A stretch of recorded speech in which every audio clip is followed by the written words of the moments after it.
Happy Victory Monday, everybody. Welcome into Unfiltered. The Philadelphia Eagles coming off of a Sunday night football game where they beat the Detroit Lions 16-9, just like we all thought it would look like, Ricky Bo.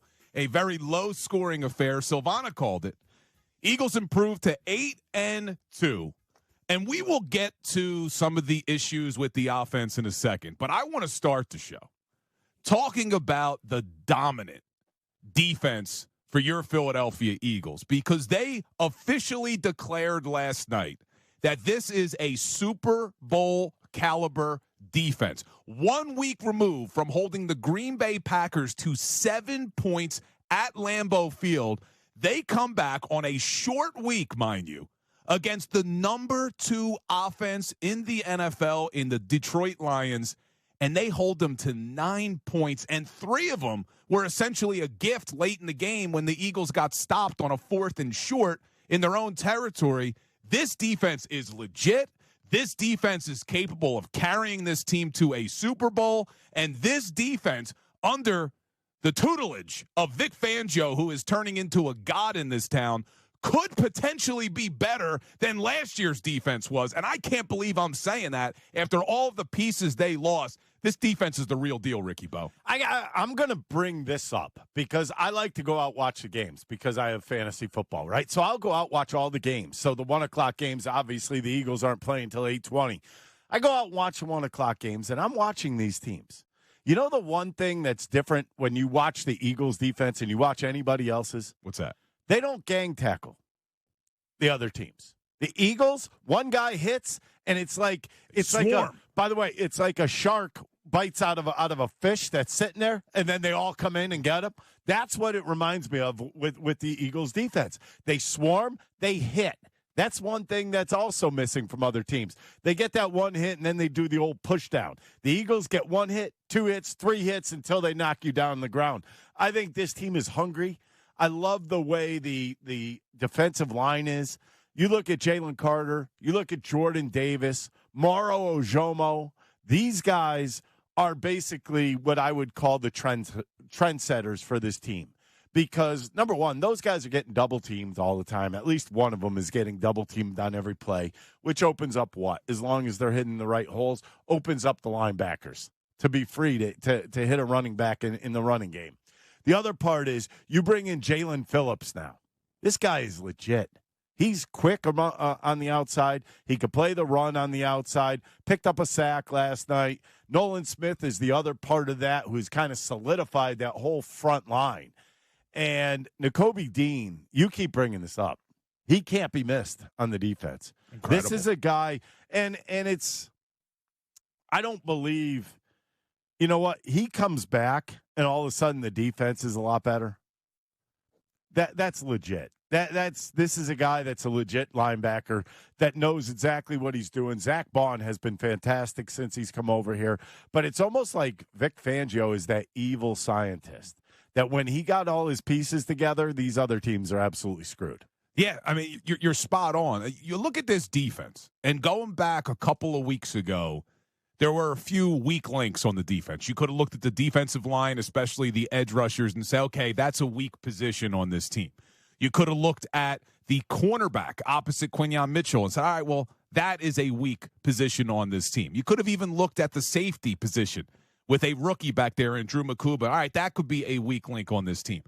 Now, with the addition of Jalen Phillips and Nolan Smith coming off IR and Brandon Graham coming out of retirement, and then with the additions of Nakobe Dean, how well he's playing, and Adoree Jackson now, 2 weeks in a row having solid games. I look at this defense now, there's no weak link. Well, you do not have a weak link on this defense. You know what? I think we may have been looking the wrong direction at the weakest link. It's odd you said that. I literally wrote it down in my notes that the weakest link may have been the edge.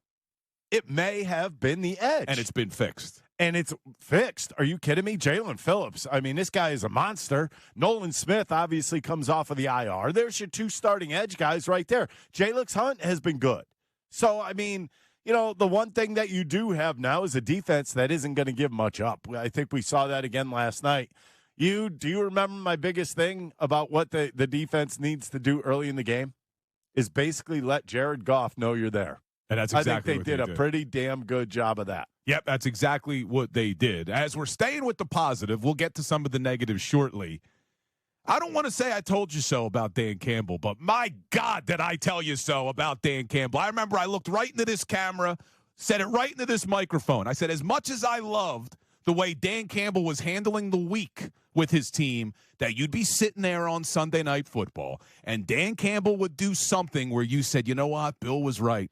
This guy does make boneheaded decisions. The only thing I was wrong about, Ricky, he didn't just make one boneheaded decision. You could question 7 Dan Campbell decisions in this football game. Stepping out on a limb? Wow, you really stepped out on a branch there, Okay, don't come over to my side now. More like the trunk of the tree. Don't come over to my side now. I've had people come at me. I don't understand why you hate Dan Campbell. And he doesn't hate him. He loves him. No, I always say he will never win a Super Bowl because of his in-game decisions. Don't be hypocritical. You came out and you said you loved him last week. I liked the way he was handling the week, but look at the way he handled the game. We'll get to that a little bit later. Let's focus more on the Philadelphia Eagles. We loved the defense, right? Defense was tremendous. The offense, not so much. The fact that your defense did produce an 0 for 5 from the Lions on 4th down, that was essentially 5 turnovers. Yeah. Then you get the interception early in the game. So basically you turned it over 6 times, and you still are only able to put together 16 points. That secondary for the Lions was completely banged up. 124 net passing yards. I mean, you tried to force feed AJ. You targeted him 11 official times, 12 if you count that bogus pass interference at the end of the game. Benefited the Eagles, but let's be honest, it was ridiculous. 124 yards. The offensive line continues to struggle. Now, Cam Jurgens out again yesterday, can't finish the game. And big news, Lane Johnson out 4 to 6 weeks with a Liz Frank. I'm not sure what's going to happen with this offense, Ricky, but last night, as great as the defense was, the offense was equally disappointing. It was. Look, they didn't get the run game going. You think about Saquon, everybody will say, oh, he had 80-something yards, 83 yards. Yeah, it took him 26 carries to get there. That's not exactly what you expect from Saquon. So they didn't really get the running game going.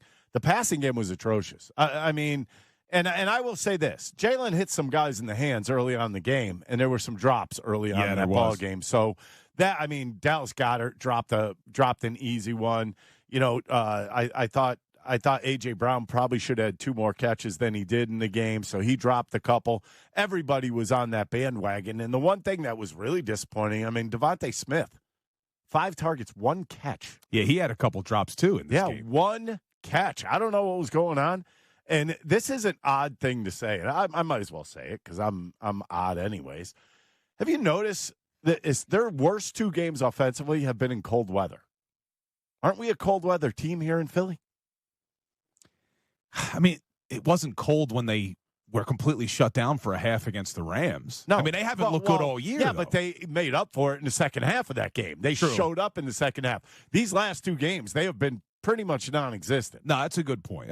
Now, look, when you say non-existent, I do want to give the offense credit for one thing, though. As bad as this offense was, not only that, good teams, I say this all the time, good teams find ways to score before half. The Eagles got the ball back. Offense wasn't doing much in the second quarter with about 5 minutes left in the half. They go on a 10-play, 64-yard touchdown drive that ate up close to 5 minutes. Mm-hmm.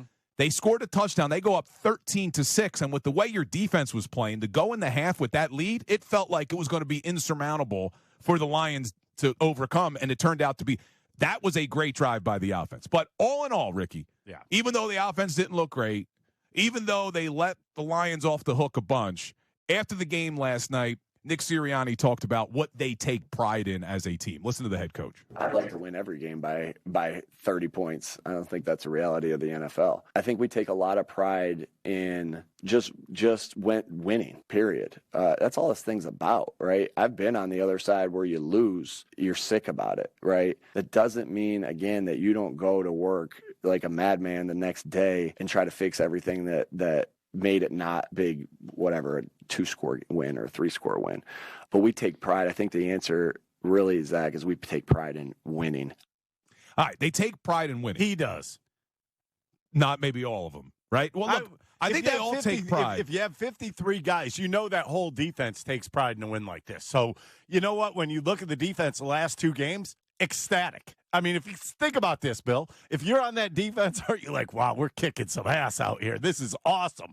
And then you're looking over at the offense, and that offense cannot be happy. They know they're coming in here Tuesday, Wednesday, start work back up again, and they haven't been able to figure it out for a full game. What, 1 game this year? They had a full game of offense. You talk about the Giants game? Probably the Giants game. And they look good against the Vikings for a good period of time. Good, but great. No, they really haven't been able to put it together. So we want to throw out the question to all of you today. Hit us up on the text board. Remember, you could send your voice memos in as well. What are your biggest takeaways from last night? Because there certainly are a lot of them. We will get to some of the coaching decisions a little bit later on in the show. I know some people question some of the things Nick Sirianni did. I heard Johnny Marks coming at me on middays today. We will get to that. But I want to stay focused on how good the defense was and how bad the offense was